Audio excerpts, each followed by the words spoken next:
All right, let's jump right in. We're going to be breaking down a really fascinating paper by Dr. S.A. Hamed Hosseini called Toward a Communist Future. Now, this piece asks a massive question. What if the entire way we've set up our world is, broken at its very core? It's proposing a complete resync of everything, and it starts with the most basic idea of all, what we even consider to be valuable. So the paper really doesn't pull any punches. It kicks things off by painting a picture that, let's be honest, we all recognize a little too well. A world just bouncing from one crisis to the next. You've got climate breakdown, social instability, massive inequality. It sets the stakes incredibly high, right from the get-go. And this is where it gets really interesting. The argument here isn't just about a few bad apples or some clumsy decisions. It's suggesting that the problem is literally baked into the system's core programming. It's in its DNA. So, what exactly is that core programming? To figure that out, we have to look at the code that's running in the background of capitalism. According to this paper, that code, the whole system's main operating principle, is all about one simple thing: how we define value. Think about it. For all the different things you and I might personally value, when it comes to the economy, to law, to big policy decisions, there's one definition that just steamrolls all the others. If something can be captured, counted, and turned into profit, then it's seen as valuable. Everything else? Well, that's a distant second. The paper actually gives this a specific name. It calls it fetish value. You can kind of think of it as value with blinders on. It's this super narrow focus that can only see profit, growth, and market share, and it's completely blind to any damage it might be causing to communities or to ecosystems or even to our own long-term health to get there. So on the flip side, the paper offers up an alternative it calls true value. Now, this has nothing to do with money or markets. It's about the real fundamental things that keep us all going: clean air, healthy food, strong communities, care, knowledge. And the big idea here is that these things aren't just inputs for the economy. The paper argues they are the real economy. This slide does a great job of making that abstract idea totally concrete. Under the rules of fetish value, a river is just a resource to be milked for profit. But under true value, it's a living system, providing all these incredible benefits that are essential for life. The tragedy, of course, is that our current system is designed to maximize the first one, very often by completely destroying the second. This clash between fetish and true value helps explain so many of the weird paradoxes we see all around us, right? Like, how can the GDP go up while our actual quality of life seems to be going down?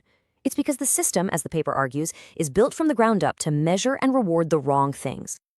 Okay, so if the definition of value is the problem, the solution has got to be redefining it. But how in the world do you actually go about creating and regenerating this true value? This is where the paper introduces another really important idea: commoning.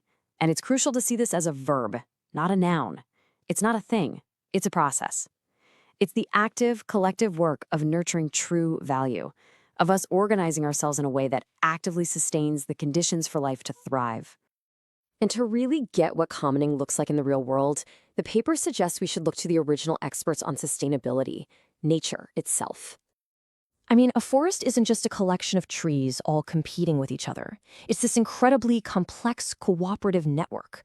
Trees are sharing nutrients and sending warning signals, all for the health of the entire system. That mutual support, that give and take, that's commoning. Or take a coral reef. It's a total marvel of shared infrastructure. Every single organism is playing a part in building and maintaining the very reef that protects them all. One creature's waste becomes another's food. It's a perfect closed-loop system of shared benefit. Heck, you can even see in our own bodies. Your health literally depends on this coordinated balance of trillions of tiny microbes all working together. It's not about one species dominating all the others. It's about mutual flourishing. That's the logic of commoning.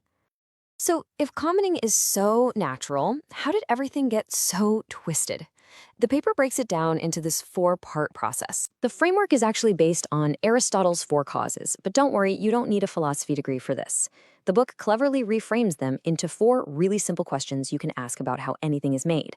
And by asking these four questions, we can see the stark difference between how commoning creates value and how capital destroys it. Let's go through them one by one.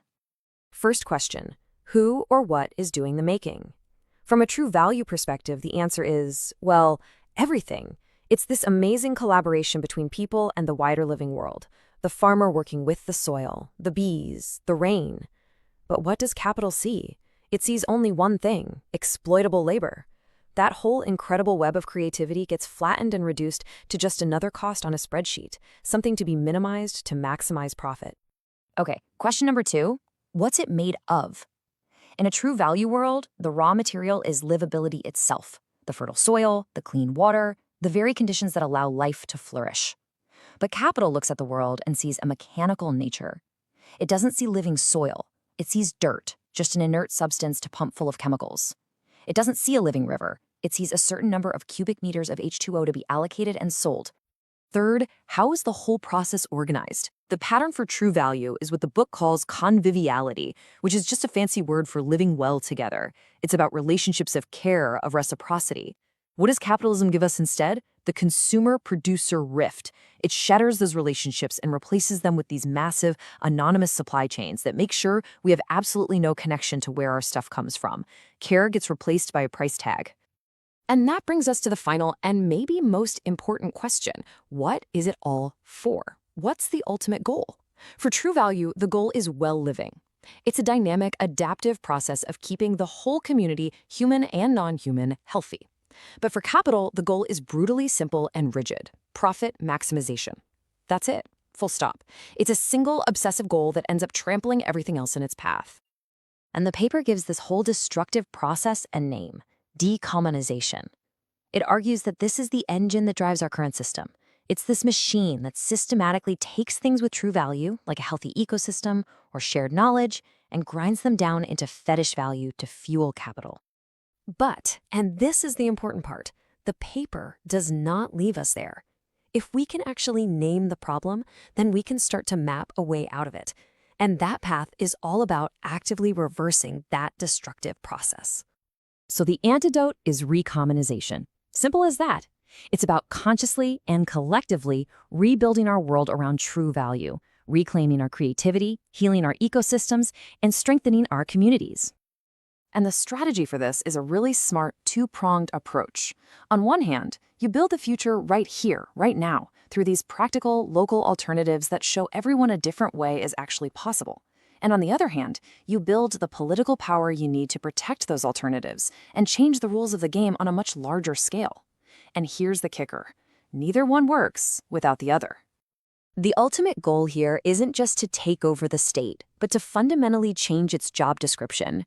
So instead of propping up corporations and protecting fetish value, the state becomes an enabler of commoning, actively helping communities build and protect true value. We're talking about some really big, transformative ideas.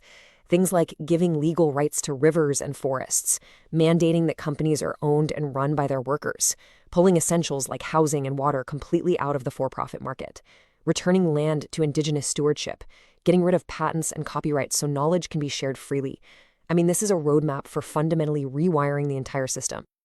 And really, this all comes down to a massive psychological shift. That's the real genius of the strategy.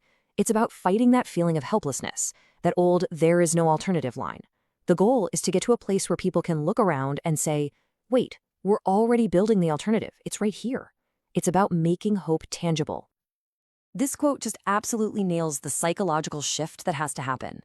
Real change becomes unstoppable when it's not some abstract theory anymore, but a tangible reality that people are creating in their own neighborhoods. When you can see and touch and be part of the alternative, well, that changes everything.